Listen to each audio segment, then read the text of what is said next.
What's up, brother? Hey, everybody. Mike Steele here with Barbecue Champs Academy. We got Mr. Aaron Leslie over there pouring him some sweet tea in his solo cup. Yep. And Little sweet tea. how you doing, brother? You doing good? Man, I'm doing great, Mike. I'm doing great. How you been? Man, I'm excited. Kicking it? I'm excited. We're getting ready for the Jack. Okay, man. We got 7 days. 7 days. We're leaving next Tuesday. Sure are. 6 o'clock. 6 o'clock Tuesday morning. We're pulling out and heading to the Jack. It's going to be fun. I've already got pork butts done. I've got brisket done. I'm getting trimming chicken thighs up on Thursday and wings. So, and that's going to be it. I've got one rack of ribs trimmed. I got some that I had picked out for the Royal. I'm going to see if I can find some fresh ones. I should have trimmed those before I froze them because I don't want to pull them. I don't want to trim them now. It would be too early and leave them out in the refrigerator. And I don't want to refreeze them. And I just screwed up. When I got them and they were nice, I should have trimmed them, vacuum sealed them. They'd have been ready. It's three cuts. Yeah. No big deal. Yeah. I just hate taking a frozen rib that, it'll be thawed out by then, but if I get up there and they're not what I want, I'm going to be pissed. Well, that's so the one thing you want to do, right? If you've got 3 or 4, how many racks are you going to cook? I'm cooking 3.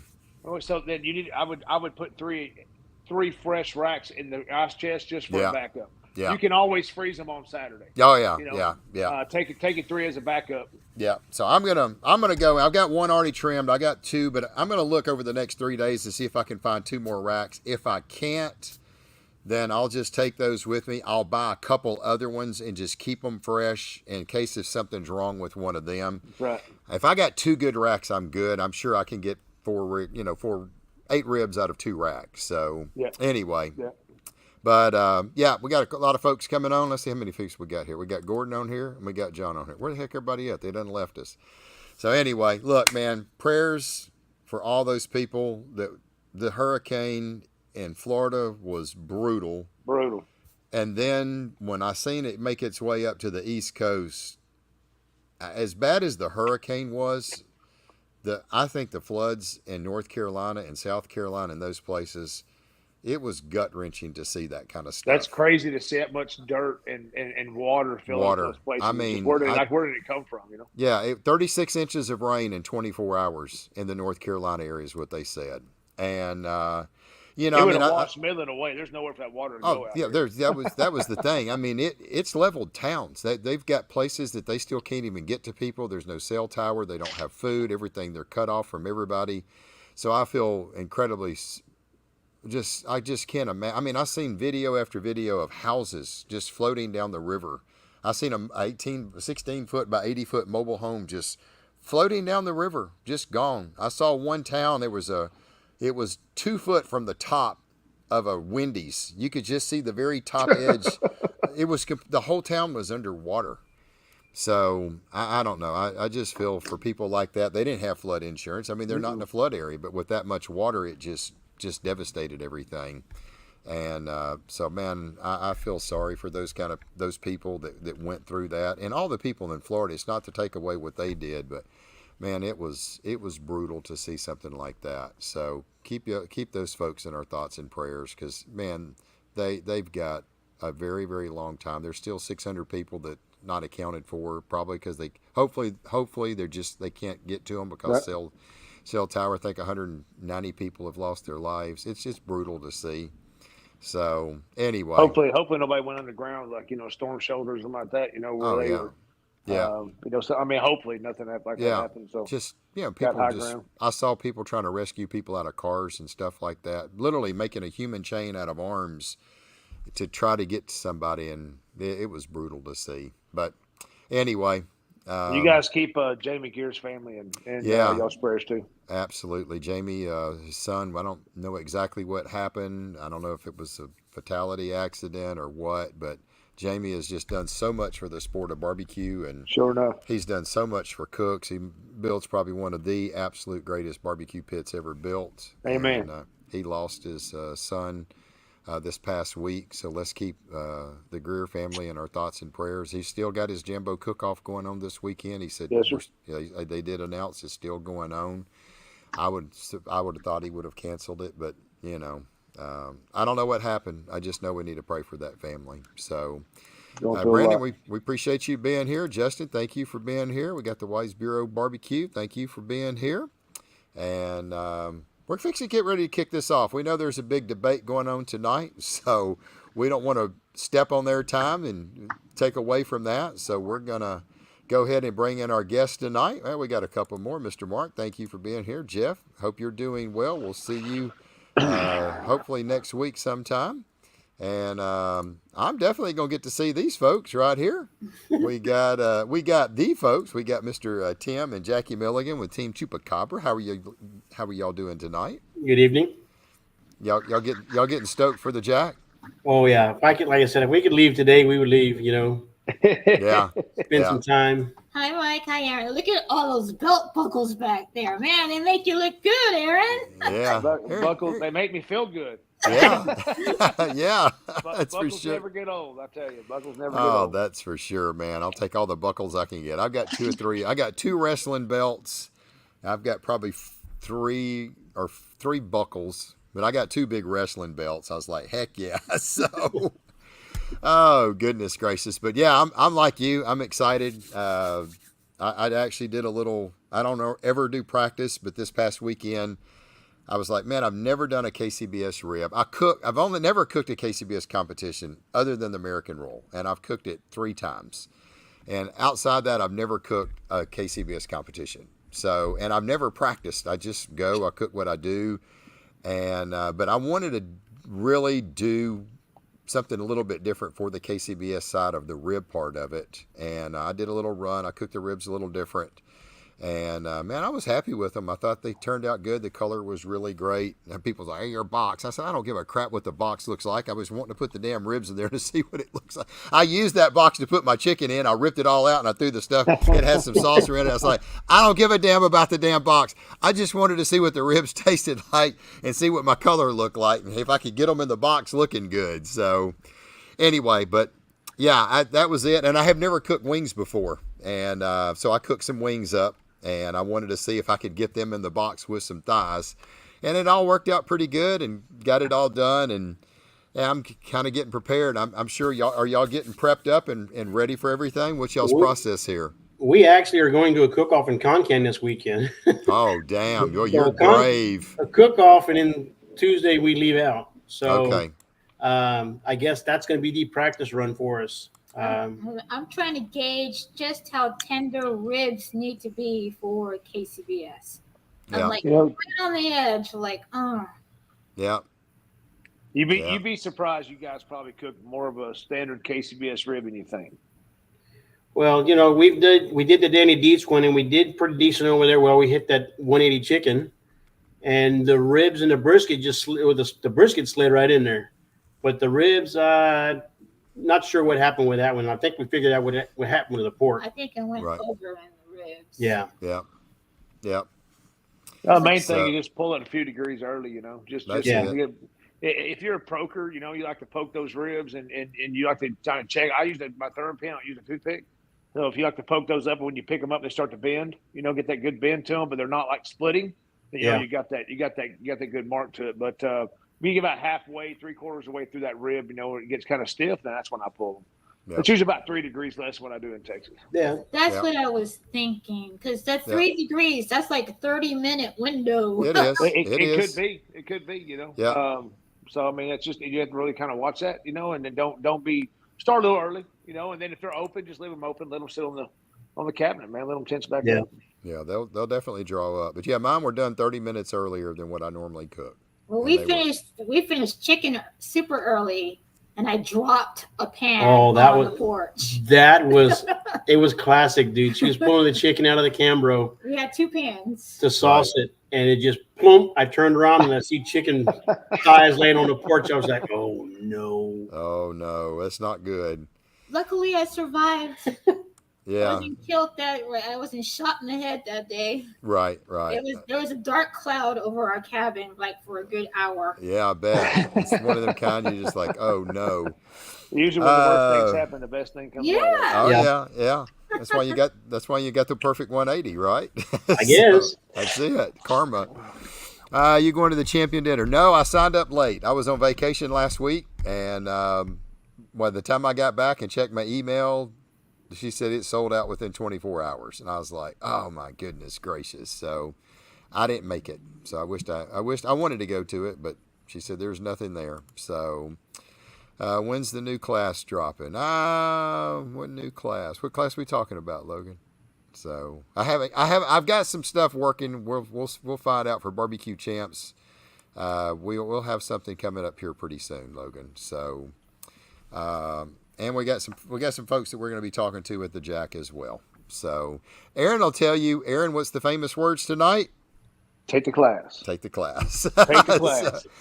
Every time we get Aaron on here, he said, I said, well, hour after the show last week, you sold another class, and the next day you sold another class. I was like, well, there's a lot of good information. Some good information. People want to know what it is, and you've got an awesome lineup of pitmasters on the BBQ Champs, and when somebody has good success somewhere, they really want to see what that's about. So just take the class. It's almost like everybody's food out there is so good. You need that little extra to get you pushed forward. So I recommend the class as well. Yeah, it's a lot of stuff out there, and there's no doubt. And there's a lot of really good pitmasters out there now, and it makes it tough. It really does. So, all right, so y'all are leaving Tuesday. I know we had kind of talked. I know y'all are. I was talking to texting Jackie yesterday, and she was like, I feel like a high school kid, like I'm the same way. I'm ready to go. It's going to be fun. So have y'all got everything kind of prepped up, your meats and stuff like that, and sauces? Have you got all that stuff made up? We have everything to fix the sauces. We have all fresh rubs. All of our meats are picked and ready. Actually, I'm picking up the chicken on Monday. Okay. But everything else is prepped and ready to go. Okay, yeah. But it's so hard to juggle things because we have a cook-off this weekend, then immediately we're leaving to the Jack, and then we get back, and then we're doing Sam's 2 weekends in a row. Wow. And then we're going to Kansas. Yeah. So, and then I have aging parents. Yeah. I have 3 dogs. I have a real job. Yeah. You do? Yeah. Yeah. I know. Yeah, I know. Welcome to the barbecue life. Well, that's it. That's what makes it fun. Well, it's going to be fun. I mean, the weather's going to be phenomenal. I looked it up. I mean, we're going to be in the 45 to 50 range at lows and high 65 to 70. Supposed to be no sweatshirts and shorts. That's just all we beautiful. That's it. No rain in the forecast.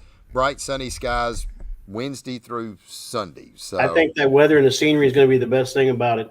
It is. It's beautiful. Yeah, the scenery is great. I got a chance to go last year with Sweetie. It's a lot of fun, and it's a very surreal. Wait till you see them decorate the barn, right? And the barn is decorated where the awards are, the cook's meeting is. You just drive that's all black and gray. It's just when you get down there, you'll be like, it'll hit you when you come down the hill through the gate. You'll through the hollows. It'll hit you. You'll be like, oh wow, this is it. It's a pretty I'm cool having day. anxiety attacks over here. It's good. It's nothing to it. It's if y'all can cook Houston and win Houston, this is a walk in the park. So this will feel like a drop in the bucket to what y'all are dealing with in Houston. So it depends on when you get there. It's the wait, because they're going to wait and load you in order, right? They're going to however you get in line at the library. So they're going to say, okay, next, so and so next, and then so and so next. Don't get out of line. Okay. Guys that have tried to cut in line, and they have been put to the very back of the line on purpose, right? So just when you get there, there's a meeting place that tell you kind of where to go park. And once you get there, just follow your turn. And when you get in there in line, just kind of go and let them tell you when to walkie-talkie themselves down there. When you get down there, you just soak it when you come down the hill. They'll load you to your spot, and it's you'll see. It's very it's overwhelming to a point. At the same time, you'll see everybody lined up just in this park. So yeah. So the check-in, I wasn't with Sweetie when he checked in for them to inspect your pits and stuff like that. That's done at another location. Is that a pretty fast process, Aaron? Yeah. So when you come down the hill, like you're going to buy Mary Bobo's, right? Before you get to Mary Bobo's, you'll turn left, and that guy's going to say, "Okay, come on down the hill." When you go down the hill, and you're going to right when you get down there, the guy's going to stop you by the porta potties on the left. And you'll see just a bar, like an overhang pavilion, just a regular pavilion, and that's where Pam's going to be. That's where all the helpers and the volunteers are going to be. They're going to have your bags. You're going to sign in. You get all your posters and everything. So it's about 10 minutes. I'm talking about when they check you're supposed to go to another location for them to inspect your pit. Oh, I'm sorry. You are correct. No, it's fast. It's fast. You pass the part. You get down there. There's like a big caliche lot, kind of gravel lot. You go in, they do something, then you turn around and you get on back down. Okay. Yeah. Okay. I forgot all about that. Yeah. So they want to make sure your pits are clean. And there's signs out there that says inspection this way, or it says something to tell you where to go. Okay. So, good. Yep. It's gonna be fun. Make sure your pits are clean. I heard they're gonna they want everything sanitized, right? So. If Bill Purvis passed, man, you're in good shape.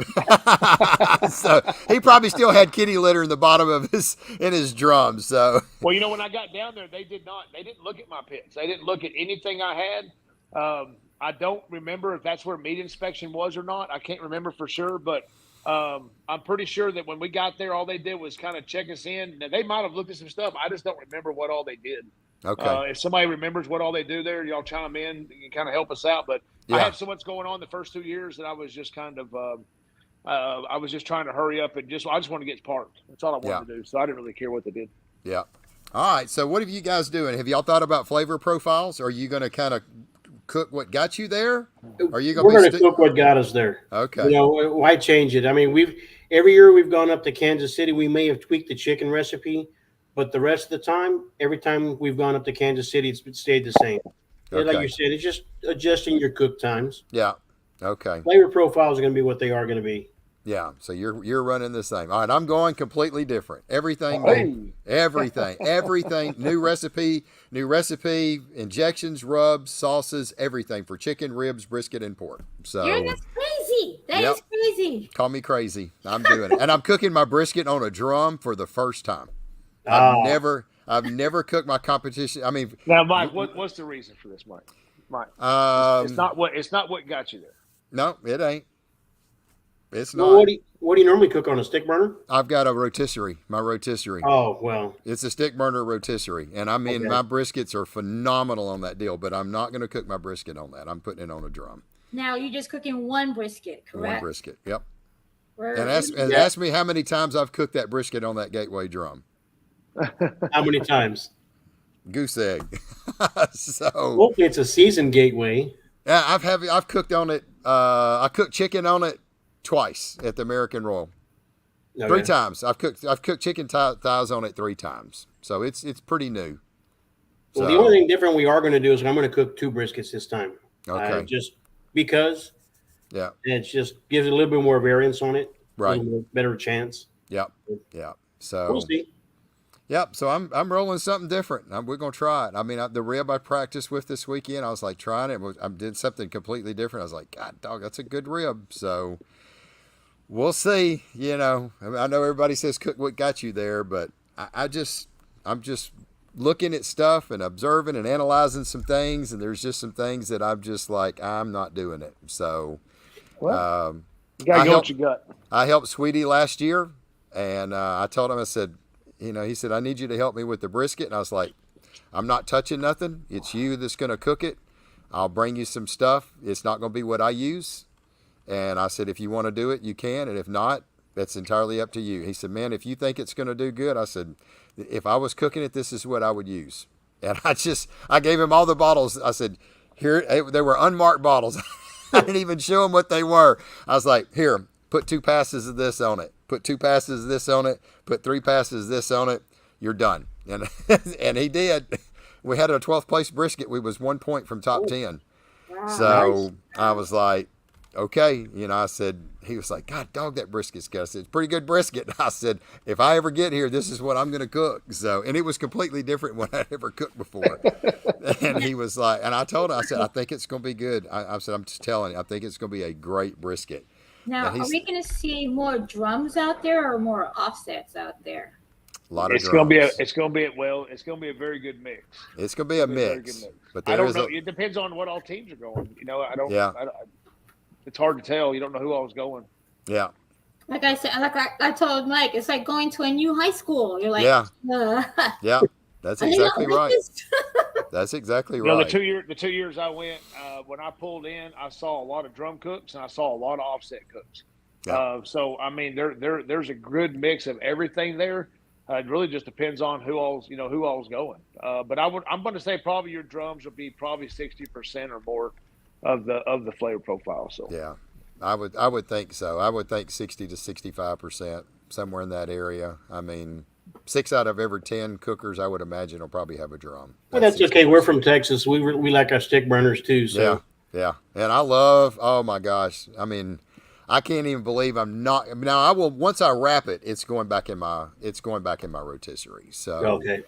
And the thing is, I mean, typically when I wrap in my competition stuff, my brisket is normally around 153 to 157 degrees when I wrap. And I don't probe it all the time, but just about every time that I have probed it, it's always between 153 and 157. So basically what I'm going to do is I'm going to put it on the drum. When it hits 155 degrees, whatever time that is, and it should be about 2.5 to 3 hours, I think it's going to be. I'm cooking at 300. And I've done it on my WSM. I do some virtual cooking classes, and I've done it on my WSM, which 300 degrees is 300 degrees, and I'm setting the drum up on the gateway the same way I do my WSM. 3 hours, it was 155 degrees, and then I wrapped it, and so it speeds up my cook time about an hour because I normally cook at 270. So it's just gonna allow me to put everything on an hour later. So I'm thinking 3 hours on a drum at 300 is probably gonna put me around 155. And then soon as it's done, it comes off, it gets wrapped, and now it's gonna go in my rotisserie at 270, which I know when it's wrapped, it's about 3.5 hours. So that's not gonna change. I mean, if I wrap at 155 on my rotisserie and I wrap 155 on the drum, as soon as you wrap it and you put it in a 270 degrees, it's going to go back to that same 3.5 hour wrap time that I normally have on my rotisserie. So now, what's the elevation over there? Is that 834 feet. Is that going to interfere with? Nah, not really. Not you really. Guys in South Texas and over towards Shreveport, you're under 1,000 anyways. Yeah. So I mean, you're talking you're normal pretty much anywhere. By the time you get Central Texas to the east, you're the same, or even up towards the north, you're pretty much the same elevation. I cooked at Henrietta this year, and I didn't realize Henrietta was 865 feet above sea level. It's higher than it was in Lynchburg. So.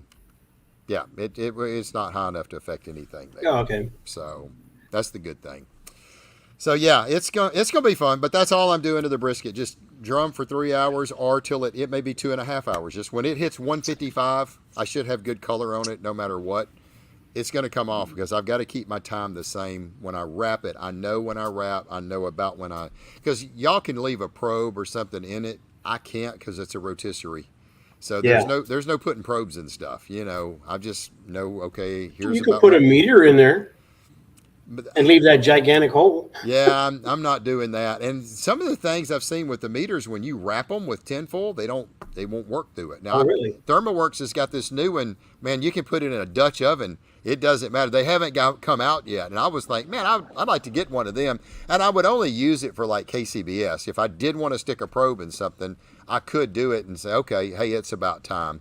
But I have cooked on that rotisserie so many times. I pretty much well know. Normally my brisket is done between 12 and 12:30 every single time. And all I'm going to do is I'm going to check it probably 30 minutes early than what I normally would temp it. And so I usually temp my first time at 12 o'clock, and it's going to either be right on the number or it's going to need another 30 minutes, just depending on the brisket, right? So I'll probably temp my first time at around 11:30. And it's probably going to be 208, 209 somewhere. And then from there, I can kind of make okay, I know I need to come back in 15, 20 minutes. I'll come back, check it one more time, and I'll start getting the doneness that I'm looking for. So, but the key is and the reason I'm not so worried is I'm going to pull it off when it's 155. That's where my brisket normally is. And like I said, I'm pretty sure when you take it off, you wrap it, and you put it in, the cook time will be the same once it's wrapped because I'm starting from the same point. Don't you agree, Aaron?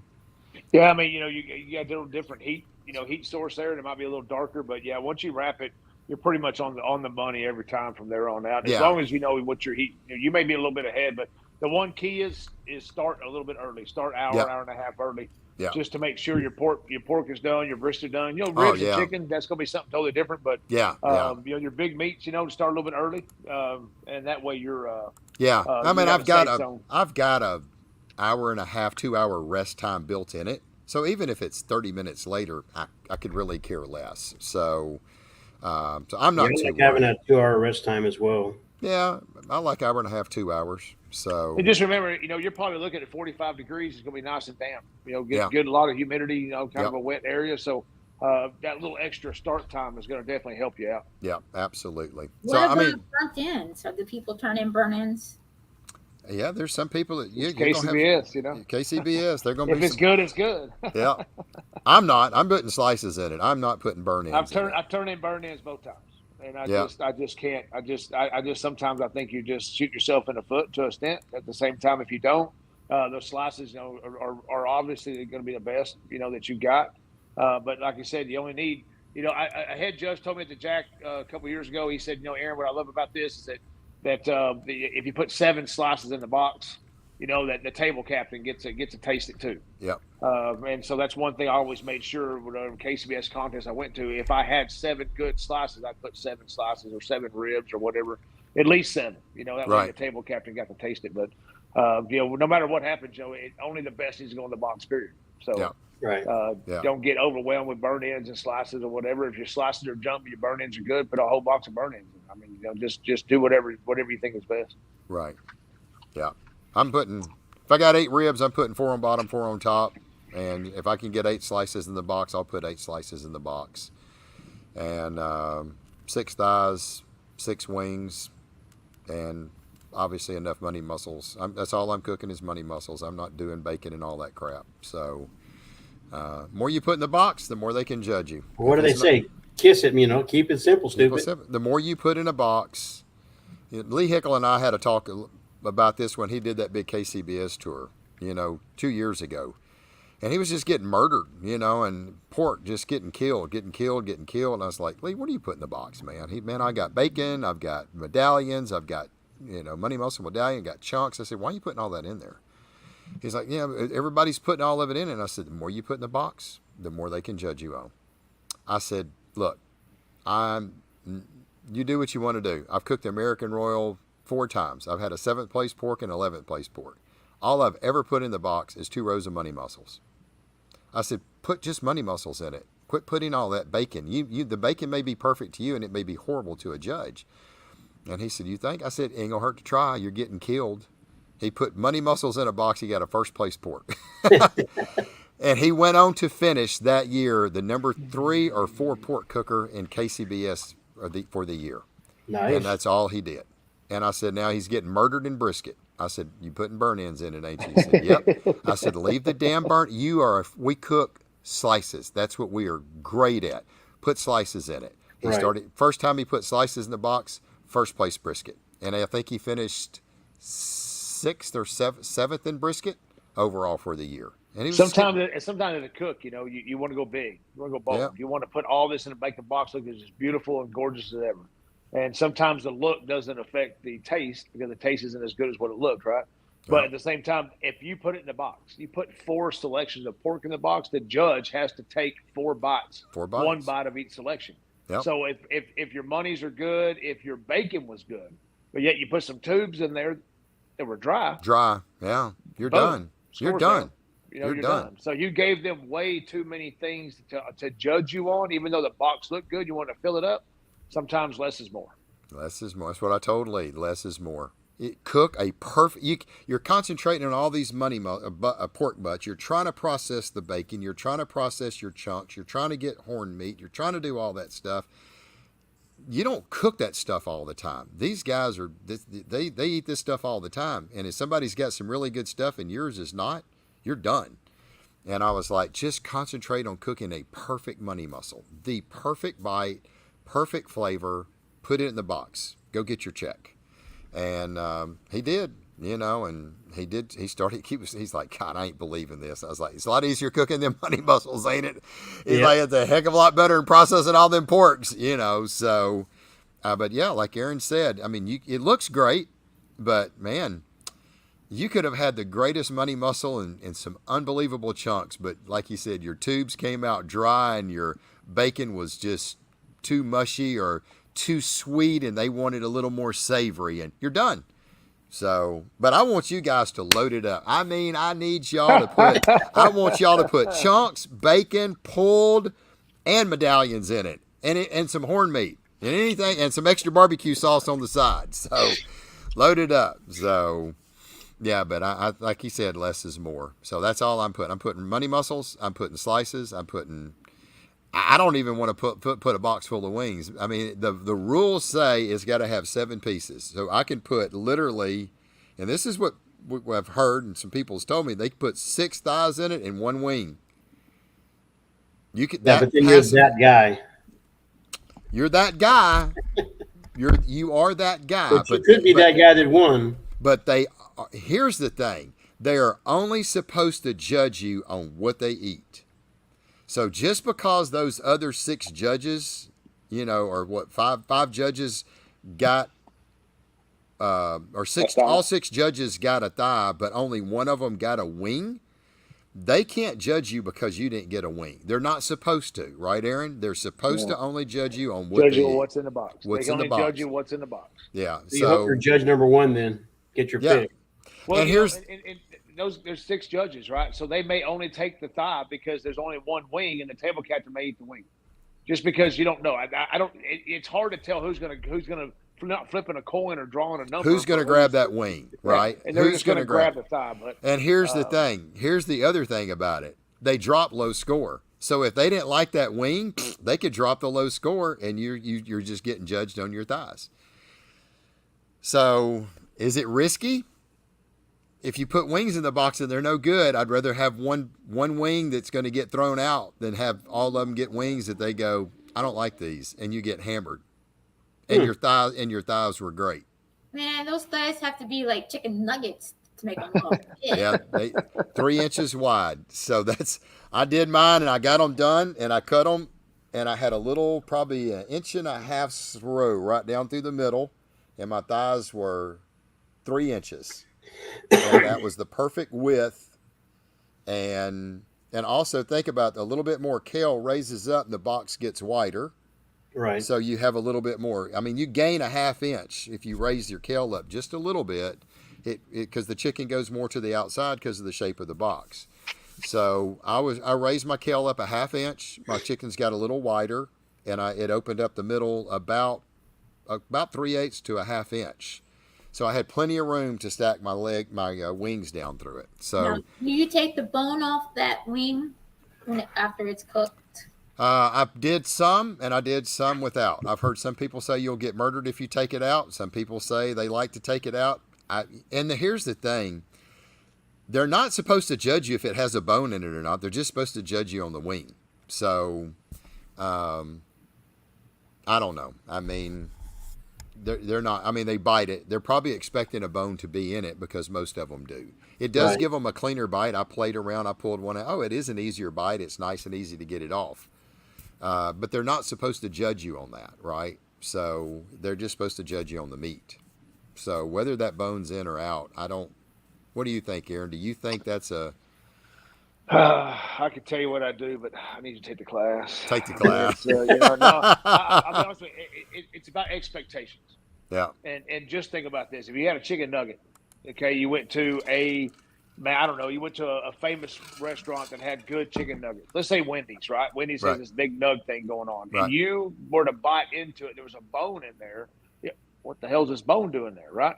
But if you were to get a wing, go to a wing place, and you were to take a bite of a wing, and all of a sudden, there's no bone. It'll blow your mind. Like, hey, wait a second. I had one big bite of chicken, right? So sometimes it's expectations and it's surprise, but a lot of judges now that have been doing KSBS more than a few times. Plus, you got to remember, it's not KSBS certified judges all the time. It's celebrity right. judges. Celebrity judges, yeah. You know, and so it's going under KCBS expectations and the rules, but at the same time, it's a celebrity judging format. So you've got influencers, you've got guys who do social media stuff, you've got guys that are big into the KCBS judging scene. You've got big pit masters that have been doing this. So I mean, everyone is going to be judging you on what they think it is. So at the end of the day, if you're not used to doing something, don't do it. Yeah. Except for Mike, cook a completely different program that you've never cooked before. Go to the Jack. I mean, go big or go home, baby. But it's about what you think and you feel best as. Yeah. You cook CBA all the time. What do y'all cook in CBA? Just halves. I do Just too. halves. Just halves. That's all I cook. I don't do thighs. I cook halves. We practiced thighs the week before Danny Dietz. And that was it. And then Tim said, "Are you going to do thighs again this weekend?" No. Why would I want to practice that again? Yeah, I'd rather have bamboo shoots shot underneath my fingernails. Just get the bamboo shoots and drive them underneath my fingernails with the ball peen hammer, and I'll be happy because I hate them stupid chicken thighs. Yeah, but I'm the one that does all the chicken thigh prep. She just has to cook them. I know. Yeah. I helped you. I did actually get really quick on trimming thighs. This is the first time it didn't take me hours to trim them. I mean, I could fillet that skin off pretty easy. They went quick, and the more you do it, they go a lot faster. Yeah, after the first 6, they just kind of start going down. Yeah, so I brought out the Lazy Susan. Yeah. So the Lazy Susan is one of the best tools that you can really do the skins with, and just spin it and scrape, spin it and scrape. Yep.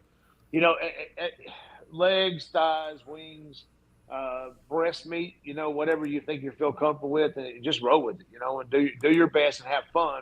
Yep. Because don't do something besides Mike that you may look back at yourself Saturday night and beat yourself up over it. Because don't do that. No matter what happens, don't beat yourself up. Just say, look, I had a great cook, I had a great time, and this was a hell of an experience, and that's all you got to say. That's all you got to do. If you beat yourself up over, I should have done this and I should have done that, then you went in there with the wrong expectations. That's right. That's right. Because here's and what Aaron just got through saying, that was the same thing. I can flip that script. Well, if I feel like that I needed to change something and I didn't do it and I cooked what I did and I got murdered, then I'm going to go, dang it, why the heck didn't I do what my intentions were in the first place? At the same time, if I change everything and I get murdered, then I can say, dang it, why did I change? Why didn't I just cook what got me there? So, it gets you, it's a two-way street. It's going to get you one way or the other. Well, the thing is, you got to have a plan, stick to the plan, and then deal with the consequences. That's it is what it is. Just like we do every contest. It doesn't matter what we do. Every contest is the same exact. It's just another contest, another side. That's it. That's all it is. Yep. Just because it has Jack Daniels in front of it doesn't don't care. It doesn't mean nothing to me. Doesn't mean nothing. I could care less. I don't care who it is. It's only 84 teams. I'm not going against 500 like at the Royal. This is a cakewalk. So, and I'm just, I made some slight little changes on everything. Well, quite a bit of big changes on everything, but that's fine. I mean, I got a really good palate, and I've just kind of went in and I made changes, and I was like, okay, this is going to pair really well with this. This is terrible. No, this is not good. That's kind of what I taught in my class. Like, it's all about flavor profiles, and you've got to have a good palate to put that stuff together. And when I got done with it, I was like, God, dog, that sure does taste good. So let's put it into action. And, I was like, man, this has got the flavor profile that I'm looking for. And I think this is going to, it's going to not offend anybody. And that's the key. I don't want to offend anybody. You offend a judge, it's bad news. And they're going to walk around. You're going to see them. They're going to walk around. They're going to try, and all the judges are going to try. A lot of them are going to try to talk to everybody. They want to walk around and get to know the teams that are cooking there because it's the Jack. Yeah. When you're doing your thing, right? So on that note, okay, so we know we have 4 meats, right? And then so now you have dessert, you have a barbecue sauce entry, and then you have an anything goes chef choice kind of thing. So who's doing those 3 cooks for you guys? So one of the other guys on our team, Shane, is going to be doing our dessert. One of the other team members is actually going to be doing the pork. Now, I don't know about the chef choice, though. I'm not doing chefs. The only thing I'm doing is the sauce, and Suzette's doing the dessert, and that's it. I am not there to do, and the only reason I'm doing the sauce is all I got to do is I can have it pre-made before I show up according to the rules. Yep. And all I got to do is warm it up and put it in the Yeah. can. You gotta have Jack Daniels in And there. gotta have Jack Daniels in it. Yep. Yeah, we're doing sauce as well. Tony's doing the sauce. Yep. Now, So Mike, how did you guys? You're talking about the team that you're. I'm sorry, you're talking about the team that you're on. How did y'all get this team together? What is the deal with the team?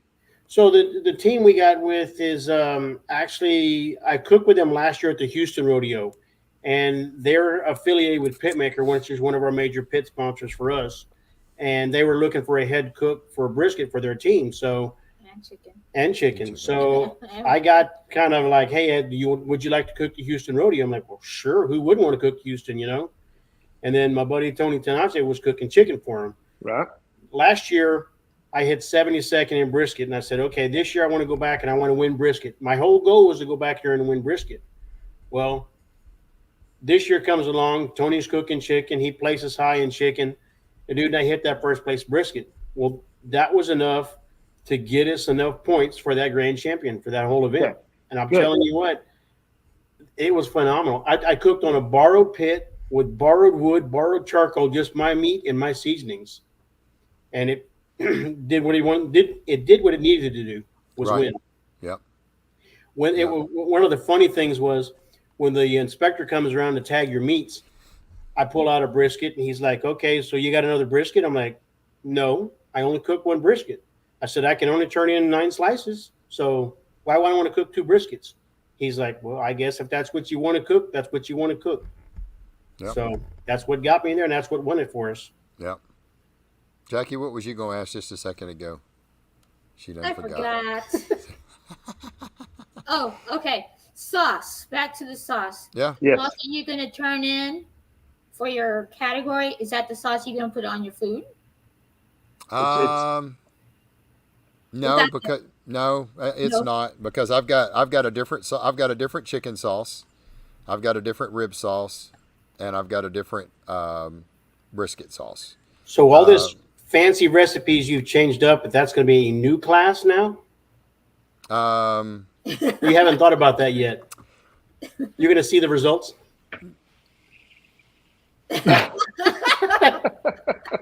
Yeah, let's see the results. I don't want to give out something. I probably would not teach that in the class because I would not cook that in this area. I would not cook that in Texas and Louisiana. Okay. I would not. So I would not cook that. I will stick with what I did in the class for that. But for up there in that area, I would not. I wouldn't teach it.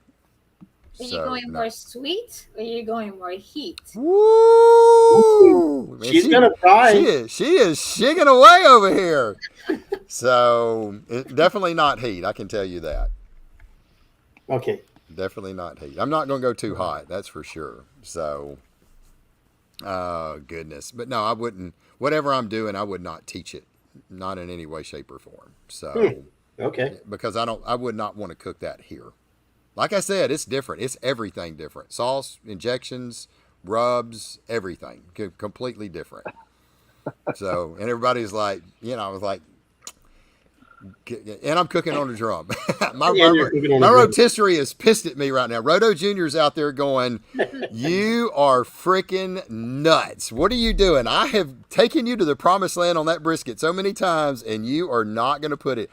It probably is going to malfunction on me. So highly disclosed material. Man, I tell you what, you go there and you do whatever you think is necessary. That's it. To get that barrel head. That's it. All that matters is that barrel head. That's it. That's it. Whatever you can do. So if you think that's your best shot, that's your best shot, and roll with it because there's no regrets. That's it. I mean, I don't have any regrets with what I did. I tried the rib. It was great. I put them in the refrigerator. I ate 3 of them yesterday, and they were still great. And I was like, man, this is a good rib, And I made one little tweak on my injection, very small, and that's it. All my injections and stuff, all my powders and stuff. Well, I'm glad that my class could help you out a little bit when I come up there. I really am glad that a few of my tricks that I told you about. That's it. That's it. Man, I'm scared if I cook that rib, I'd blow them damn judges' mind. Well, I'll tell you what, that rib was 18th last year or 2 years ago when we went. Okay. It was 18th rib, and I was so ecstatic, because the top 20, right? I mean, how much difference? It was such a slight deal. It was 11th chicken, 18th. I think I don't know. It was we had 3 in the top 20 or 20. I have to go back and look at the scores, but pork is what kind of put me in the 30s, But that's just overcooked a little bit, a little softer. So let's see, Sergio. The worst advice I was given was cook what got you there. Yes, sir. Thank you, sir. Yes, Sergio. Exactly. Exactly. Are you using Prairie Fresh ribs? Yeah, using Prairie Fresh. You made your own drag race car engine for more horsepower. Why not change it up for your cook? That's right, brother.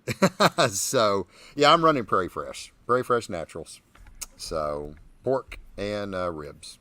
Yeah, that's the same thing we're going to run. And we're going to run Snake River on briskets. Yep. Got a Snake Gold, so I'm good with that.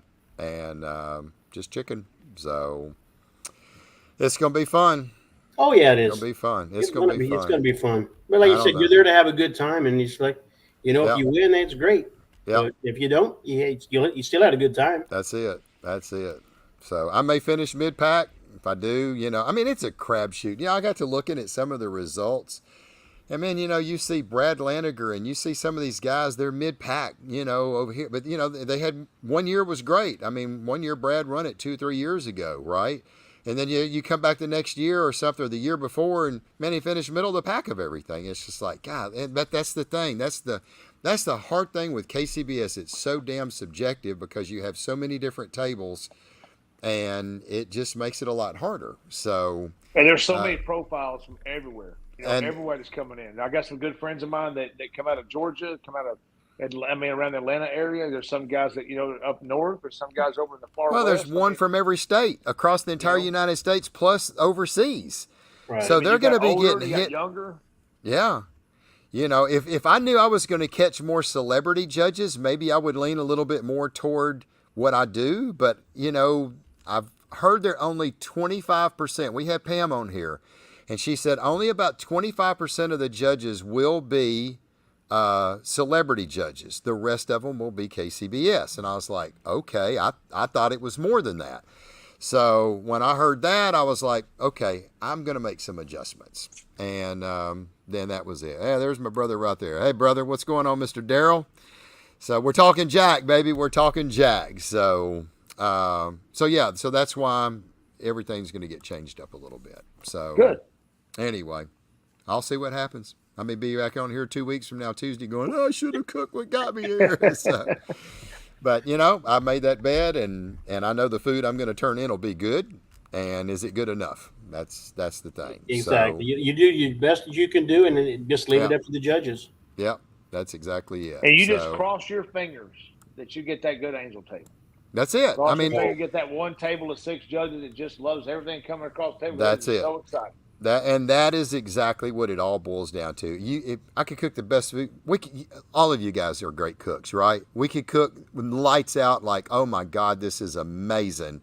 And you catch a couple, you get on bad tables. It don't matter what you did, you're done. Yep. So I just tasted what I tasted. I was happy. I'm using the same exact flavor profile on my ribs and my pork. I see a lot of people doing something different with ribs and doing another recipe with pork. Man, I'm just going to run. I mean, pork's pork to me, and I may process it a little bit different than I do my ribs to just change the flavor profile a little bit there. But to me, it's pork, my brisket, slight little tweaks to the brisket, and chicken, it's just chicken. I'm going to make it taste like chicken. So it's just simple as it can be. So Carl Davis, Aaron, are you going to the Jack? Yes. Going to the Jack. We're flying out Thursday. Yep.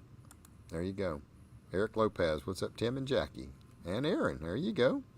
So, so it's going to be fun. Like I said, I wish you guys the best. I hope y'all have a blast. I mean, it is a lot of fun. It to me, like I said, last year when I went with Sweetie, it was just, I think it was surreal because it was a small area and you had these heavy hitters there. We're talking mass amounts of world champions will be there, right? Right. And it was really cool that you could just walk around in 5 minutes. 10 minutes, you could walk around everywhere. And it's pretty cool. You're down in that holler and it's just really awesome. And it just feels like a more surreal surrounding when you say Aaron. And it's just, It just feels like this is like the heavyweight champion. We're fixing to get it on, right?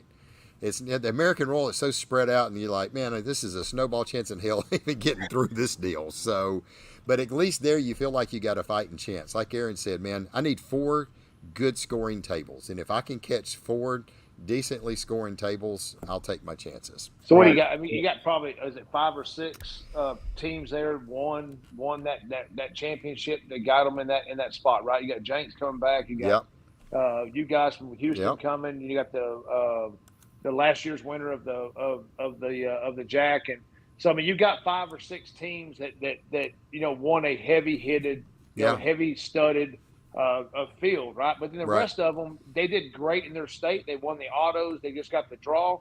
So the amount of talent is like from, if you were to say 1 through 50, the amount of talent is from number 50 to number 1. It's like a whole mix, right? And I'm not saying anybody's worse than another. Right. It's just you just got everybody got lucky and got that one draw, or they earned their 7, right? Or they won a championship that got them there. So it's going to be a wide variety of mix of people. That are there. So your flavor profiles and consistency are going to be off the charts. Yeah. Because a team that cooks 5 times out of the year got drawn. So I mean, their profile is not going to be the same as what a lot of guys are going to be, right? So, but your most consistent cook is going to stand out. Yeah, I think you're right. Well, this is one of the last things on my bucket list as far as big cooks. Just to be able to get to this, level the playing field of where we're at right now. We put a lot of. You guys know, just like y'all have, y'all put a lot of hard work into this, and you see where it's gotten you, and that's what's great. We've met a lot of people, great people along the way, and all the support we get from people that are out there and cheering us on, makes us want to do good for everybody. That's it. So we've got some great people that are behind us. Yeah, so we're just blessed to be where we're at right now. Yeah, go out there. How many teams are going to be there? Probably 80 to 85.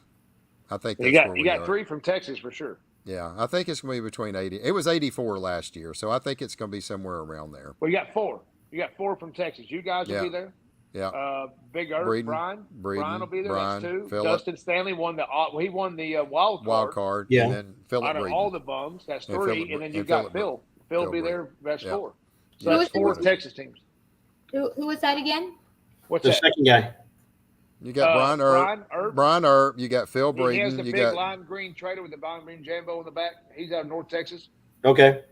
Big B barbecue. He won the one in New Mexico, so he's in. He and I had a 50-50 for New Mexico, and it was just 2 bums in New Mexico, and he got the draw, and I didn't. So I mean, it's like it cut you in the throat. It's just like I can't even get a 50-50 draw. But, but yeah, Brian's going, and Brian invited me and Tim Mesh to go up there with him. So we're gonna help him. We're gonna help him not miss turn-in.